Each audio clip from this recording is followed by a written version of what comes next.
Welcome to the VSO's 85th season.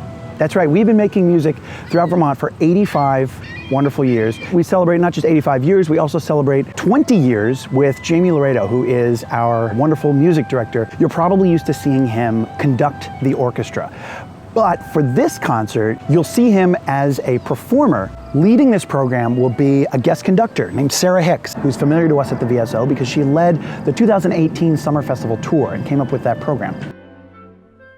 The program opens with a fantastic Hungarian piece by a composer who has maybe one of the best names in classical music, Zoltan Kodaly. Kodaly lived from 1882 to 1967. His dad was a station master for the National Railway, so he spent his childhood moving from small Hungarian town to small Hungarian town. One of the towns in which he spent a number of years is the town of Galánta, which is now in Slovakia. He wrote this as a commission to celebrate the 80th anniversary of the Budapest Philharmonic Society. He was exposed to pure Hungarian folk music. And when I say pure, what I mean is it wasn't dressed up for the concert hall. It was straight from the people, the villagers, to his impressionable young ears. His legacy is unique in that it expands beyond just the pieces that he wrote. He was a pioneer in the field of ethnomusicology. Ethnomusicology, that's a 7-syllable barn burner of a word. He, along with another Hungarian composer, Béla Bartók, the two of them were really responsible for elevating Hungarian folk music tradition and then put their own unique artistic spin on it. Were it not for the efforts of Bartók and Kodaly, it wouldn't be part of our musical experience. Kodály's unique focus on ethnomusicology, compositional excellence, and music education has resulted in something called the Kodály Institutes, where artists can study Kodály's unique approach to artistry. As an example of Kodály's influence on music education, there's that famous scene in Close Encounters of the Third Kind where they're analyzing that melody that they get from the alien spaceship, you know, do, do, do, do, do. And you know the guy's doing the hand signals when he's listening to it? Those were invented by Zoltan Kodaly, and that's part of this larger educational philosophy called the Kodály method. The second piece on the program features Jamie Laredo on violin and Sharon Laredo Robinson on cello. Jamie and Sharon are a husband-wife musical team. They've been performing together for years, and this piece is special for a number of reasons. We performed a piece by Chris Brubeck that he wrote for orchestra and classical guitar, and after the concert we all went out for drinks, as we do, and we were sitting, I remember this vividly, we're all sitting at Sweetwater's and kind of this corner table. We were just talking, and Chris Brubeck said to Jamie and Sharon, you know, I've always wanted to write a piece for a double concerto for violin and cello. Can I write a piece for you? And we were all like, we choked on our drinks. And we're like, yes, please, are you kidding me? So, and now here we are all these years later. The VSO is one of, I think it's 3 orchestras who put the resources together to commission Chris Brubeck to write this piece for us. And so this is a premiere performance of this work. To say that he comes from a famous family, I think, is an understatement. He comes kind of from musical royalty. Most of you will probably recognize the name Dave Brubeck, who was a legendary jazz musician, a pioneer. Chris Brubeck is Dave's son. One of the things that was kind of a signature for Dave Brubeck was his creative use of time signatures. So time signatures, it's how you count the piece. It's like a backbeat. Famous example of this, the piece Take 5, which the Dave Brubeck Quartet made famous, although the piece was actually written by a saxophone player. You know the piece. And that's in 5.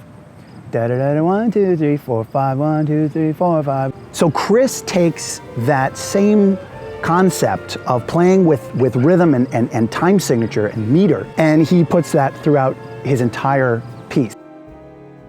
The title of this piece is Pas de Deux, Concerto for Violin, Cello, and Orchestra. Pas de Deux, it's a ballet term, and it literally means step of 2.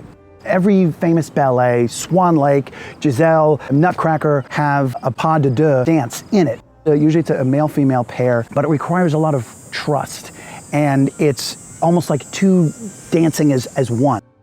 Chris has been friends with Jamie and Sharon for a long time, and Chris said about this piece, I am honored that they asked me to compose this concerto, which is my heartfelt salute to their extraordinary musical partnership.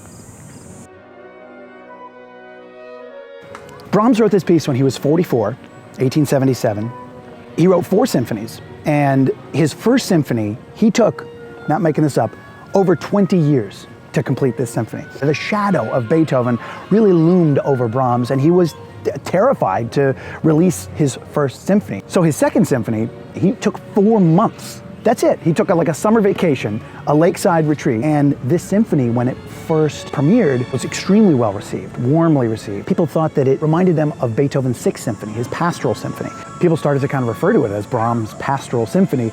It's not quite as direct as him composing birdsong or the sound of flowing water. But remember, he wrote this at a lakeside resort. He was looking out on views just like this one. You can really strongly hear the elements of nature that have inspired this piece. It's also worth noting that at this point in his life, he's a celebrity. He has groupies, like he has fans. And do a Google search for Brahms and you will see why. I've said it before, I will say it again. Brahms was a babe. Brahms was a babe. And at this point, he's in middle age, rich, handsome, healthy, happy, talented. He's the full package, and people are showing up in droves to see this guy. Brahms was also really charming and witty and funny. And when he submitted this to his publisher, it was accompanied with a note. This is the most somber, sad piece that I've ever written. And when it's released, it should be in mourning, M-O-U-R, like sadness. And I'm imagining the publisher getting this note and being like, oh God, this ray of sunshine, Brahms going through a dark time. And this is one of the most happy, joyous, just bubbling with joy, the entire piece. And so that's a little bit of 19th century Brahmsian humor for you. The final bars are this explosive, pure beam of Brahmsian energy that it may be the most electrifying finale that Brahms ever wrote. It's a brilliant way to close the symphony and an incredible way to open our season. We have so much awesome stuff in store for you, and this concert on the 21st is just the tip of the iceberg. If you go to vso.org/events, you can see everything that we have to offer in every corner of the state. It's a fantastic season, and we hope you'll join us.